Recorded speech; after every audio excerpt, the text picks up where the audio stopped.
Alrighty team, so this is the regression of the Copenhagen, also called the Copenhagen short lever. Now, with the short lever or the regression, what we're going to be doing is basically the exact same as the normal Copenhagen setup. However, you're most likely doing this because you've never done Copenhagens before. You may have sustained an injury to the adductor and it's time to start getting it strong. Or what are some other reasons? That's probably the two biggest ones, is that you've got weak adductors or you've sustained an injury. There might be some others, however, they're probably our most common. Now, in terms of the setup, the only difference here is where we're placing the body part or the lower limb up on the bench. So with our standard Copenhagens, we're generally getting around the ankle, maybe a little bit up the shin. Obviously now, we're going to have the knee up on there. And what we're going to be doing with that top foot is once the knee's up on the bench, we're going to be shooting the rest of the leg or the shin, the crural and sural region, we're going to be shooting that down, making sure that we're nice and stable. Same again, if you have seen the other version of the Copenhagen that I've done, I'll also link it just up here.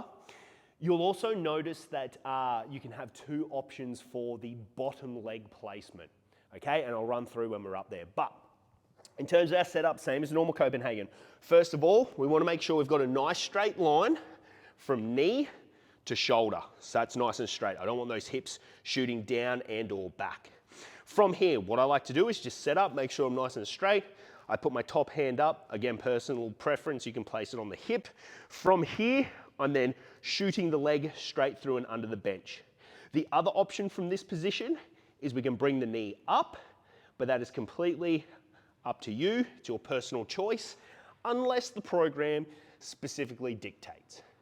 Now, generally, we'll probably be spending the same amount of time in this position as you would the normal Copenhagen, but once you start to find this easy, you're potentially spending upwards of a minute per side, then it may be a good time, if it's either within the program or you've spoken to your coach, you've spoken to your either physio, EP, or your myotherapist, they might say, okay, it's time to increase the difficulty of this exercise, so then we may go up to the Copenhagen.